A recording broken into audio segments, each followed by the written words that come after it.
Bonjour à tous, dans cette vidéo traitant de limites pour deuxième année bac sciences mathématiques et sciences expérimentales et les terminales maths expertes aussi.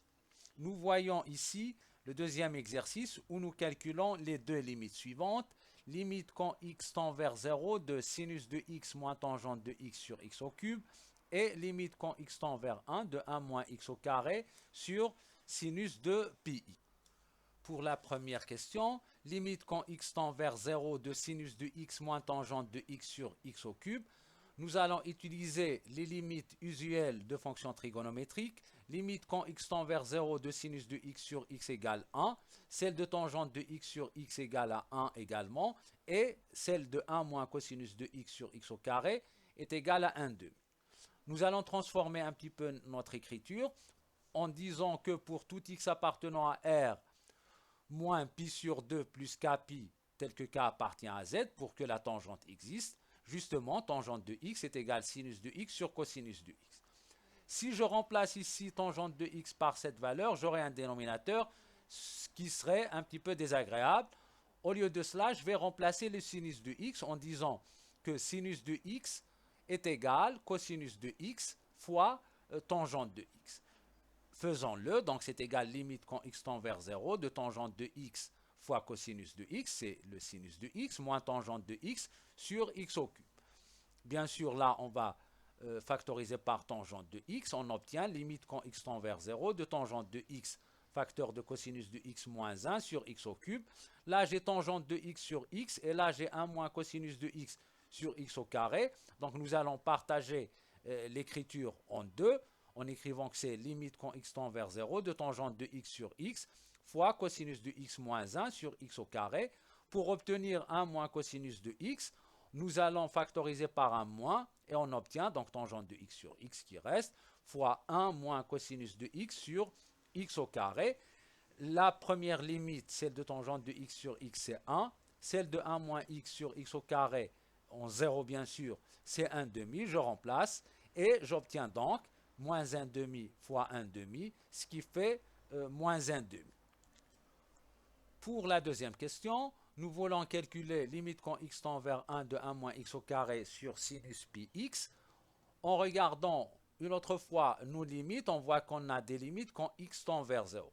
Donc là, un changement de variable s'impose, ou bien en posant t égale x moins 1, ou bien c'est meilleur, parce qu'on n'aura pas de signe moins qui nous gênera, en posant t égale 1 moins x, on obtient alors x égale, donc je fais passer le x à gauche et le t à droite, et j'obtiens x égale 1 moins t, et quand x tend vers 1, eh bien 1 moins x tend vers 0. Je remplace alors dans mon écriture, donc c'est limite quand x tend vers limite quand t tend vers 0 de 1 moins t le tout au carré, 1 moins t c'est x, et x aussi, je le remplace par 1 moins t. On développe un petit peu notre écriture, ça nous donne limite quand t tend vers 0 de 1 moins 1 moins 2t plus t au carré, c'est l'identité remarquable, et puis là, donc ça me donne pi moins pi fois t. Là, donc on va utiliser les transformations du sinus sur un cercle trigonométrique. Donc, je trace mon cercle trigonométrique. Si je prends x ici, eh bien, pi moins x, c'est pi, puis je retranche la même chose, x. Donc, cette longueur-là, c'est x, et donc, j'obtiens pi moins x ici. Et donc, en traçant une droite horizontale,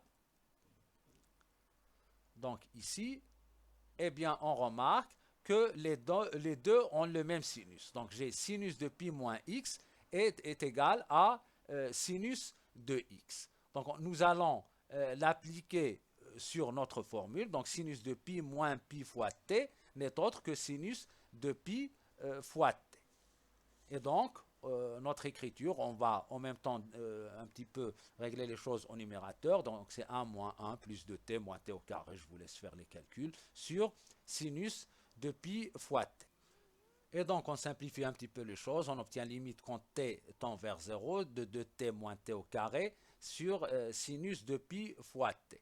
On factorise alors par t pour obtenir limite quand t tend vers 0 de t facteur de 2 moins t sur sinus de pi fois t.